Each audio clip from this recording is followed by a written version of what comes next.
História Ilustrada do Cristianismo, Justo Gonzalez, volume 1, O Martírio de Policarpo.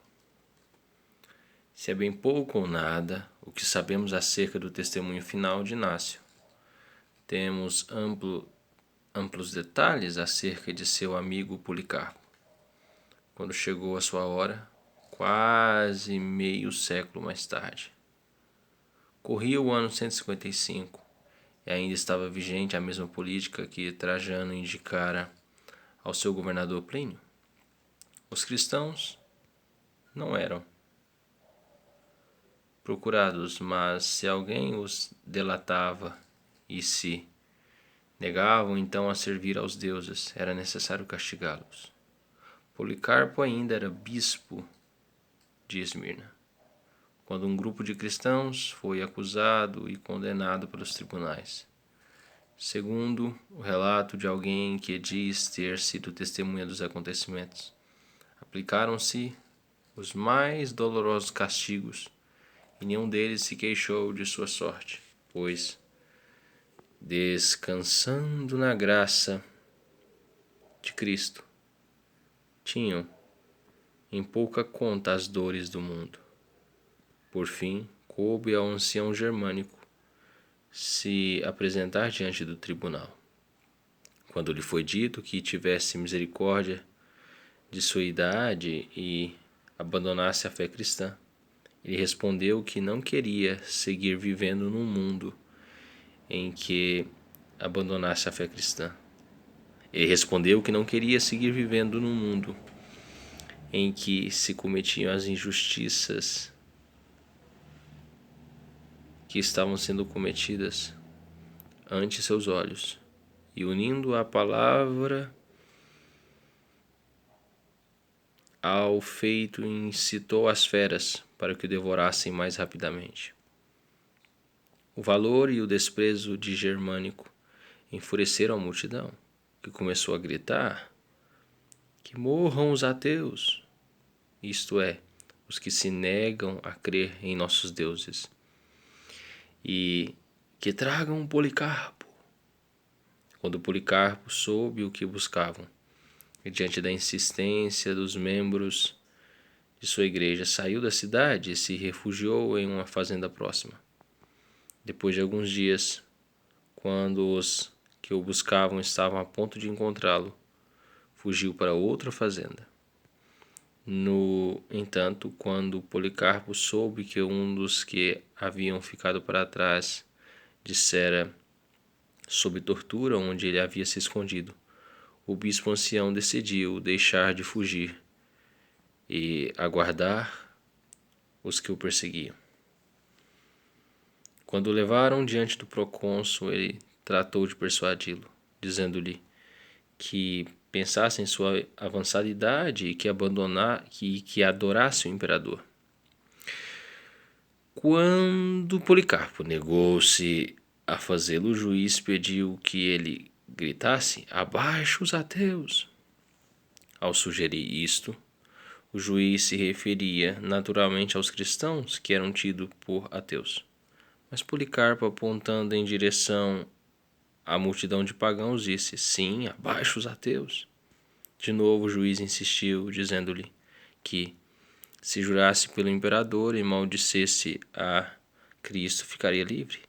Mas Policarpo respondeu: eu o sirvo há 86 anos e ele não me fez nenhum mal. Como eu blasfemaria ao meu rei que me salvou? Assim seguiu o diálogo. Quando o juiz lhe pediu que convencesse a multidão, Policarpo lhe respondeu que, se ele quisesse, trataria de persuadi-la, mas que não considerava essa turba apaixonada digna de escutar sua defesa. Quando por fim o juiz o ameaçou, primeiro com as feras e depois com ser queimado vivo, Policarpo respondeu que o fogo que o juiz podia acender duraria somente um momento e logo se apagaria, mas que o do castigo eterno nunca se apagaria. Diante da firmeza do ancião, o juiz ordenou que Policarpo fosse queimado vivo, e toda a população saiu a apanhar os ramos para preparar a fogueira, atado já em meio à fogueira. E quando estava a ponto de acender o fogo, Policarpo elevou os olhos ao céu e orou em voz alta: Senhor Deus soberano, dou-te graças porque me consideraste digno deste momento, para que junto a teus mártires eu possa ser parte do cálice de Cristo. Por isso te bendigo e te glorifico. Amém. Assim, entregou a vida àquele bispo ancião, a que anos antes, quando ainda era jovem, o ancião Inácio dera conselhos acerca de seu trabalho pastoral e exemplo de firmeza em meio à perseguição.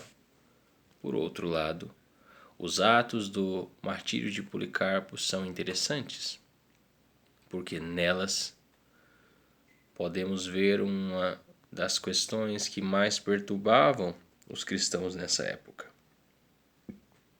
Se era lícito ou não entregar-se espontaneamente para sofrer o martírio. No princípio desses atos fala-se de um tal Quinto, que entregou a si mesmo, mas, ao ver as feras, acovardou-se. O autor dos atos revela que só são válidos os martírios que aconteceram por vontade de Deus e não os dos próprios mártires. Na história do próprio Policarpo, vemos que se escondeu 2 vezes antes de ser preso e que só se deixou prender quando se convenceu de que tal era a vontade de Deus. A razão por que esse documento insiste tanto na necessidade de que seja Deus quem escolha os mártires era que havia quem acusava a si mesmo a fim de sofrer o martírio. Tais pessoas, a quem se chamavam espontâneos, eram às vezes pessoas de mentes desequilibradas, que não tinham a firmeza necessária para resistir às provas que vinham sobre elas, e que, portanto, acabavam por se acovardar e renunciar à sua fé no momento supremo. Policarpo de Esmirna: eu sirvo há 86 anos e ele não me fez nenhum mal. Como eu blasfemaria ao meu rei que me salvou?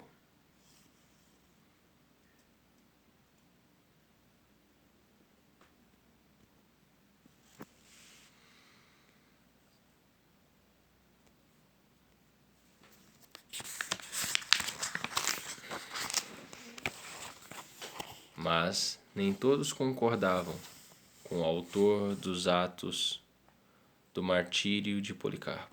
Durante todo o período das perseguições, sempre houve mártires espontâneos e, quando seus martírios foram consumados, sempre houve também quem os venerasse. Isso se pode ver em outro documento na mesma época, a Apologia de Justino Mártir, na qual se narra que no julgamento de um cristão, outros 2 se apresentaram a defendê-lo, e por consequência foram 3 os que morreram como mártires. Ao narrar essa história, Justino não oferece a menor indicação de que o martírio dos 2 espontâneos não tenha sido tão válido como o do cristão que foi acusado ante aos tribunais. Próxima leitura, se Deus quiser, a perseguição sob Marco Aurélio.